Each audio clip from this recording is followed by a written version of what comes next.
we are going to be reading Roald Dahl's Charlie and the Great Glass Elevator.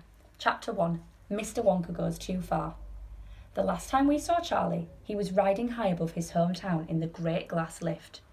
Only a short while before, Mr. Wonka had told him that the whole gigantic, fabulous chocolate factory was his, and now our small friend was returning in triumph with his entire family to take over.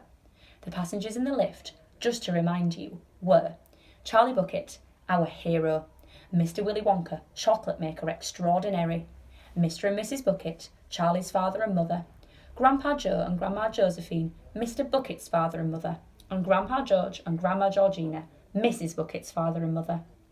Grandma Josephine, Grandma Georgina and Grandpa George were still in bed, the bed having been pushed on board just before take-off. Grandpa Joe, as you remember, had got out of bed to go around the chocolate factory with Charlie. The Great Glass Lift was 1,000 feet up and cruising nicely. The sky was brilliant blue. Everybody on board was wildly excited at the thought of going to live in the famous chocolate factory. Grandpa Joe was singing. Charlie was jumping up and down. Mr. and Mrs. Bucket were smiling for the first time in years. And the 3 old ones in the bed were grinning at one another with pink, toothless gums. "What in the world keeps this crazy thing up in the air?" croaked Grandma Josephine. "Madam," said Mr. Wonka, "it is not a lift any longer. Lifts only go up and down inside buildings. But now that it has taken us up into the sky, it has become an elevator. It is the Great Glass Elevator." "And what keeps us up?" said Grandma Josephine. "Skyhooks," said Mr. Wonka. "You amaze me," said Grandma Josephine.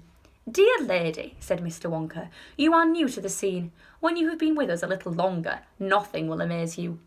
"These skyhooks," said Grandma Josephine. "I assume one end is hooked onto this contraption we're riding in, right?" "Right," said Mr. Wonka. "What's the other end hooked onto?" said Grandma Josephine. "Every day," said Mr. Wonka, "I get deafer and deafer. Remind me, please, to call up my ear doctor the moment we get back." "Charlie," said Grandma Josephine, "I don't think I trust this gentleman very much."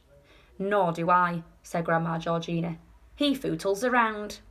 Charlie leaned over the bed and whispered to the 2 old women. "Please," he said, "don't spoil everything. Mr. Wonka is a fantastic man. He's my friend. I love him." "Charlie's right," whispered Grandpa Joe, joining the group.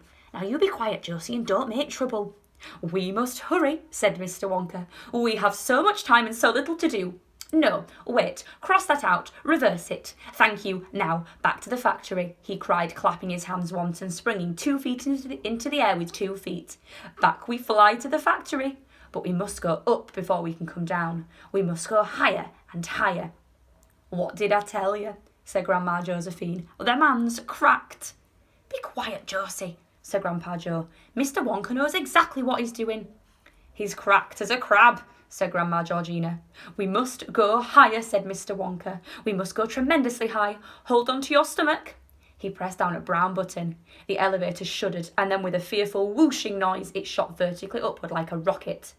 Everybody clutched hold of everybody else, and as the great machine gathered speed, the rushing whooshing sound of the wind outside grew louder and louder and shriller, until it became a piercing shriek, and you had to yell to make yourself heard. "Stop!"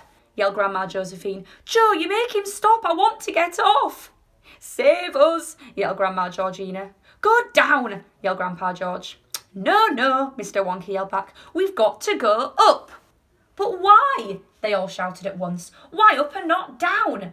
"Because the higher we are when we start coming down, the faster we'll all be going when we hit," said Mr. Wonka. "We've got to be going at an absolutely sizzling speed when we hit." "When we hit what?" they cried. "The factory, of course," answered Mr. Wonka. "You must be whackers," said Grandma Josephine. "We'll all be pulpified." "We'll be like scrambled eggs," said Grandma Georgina.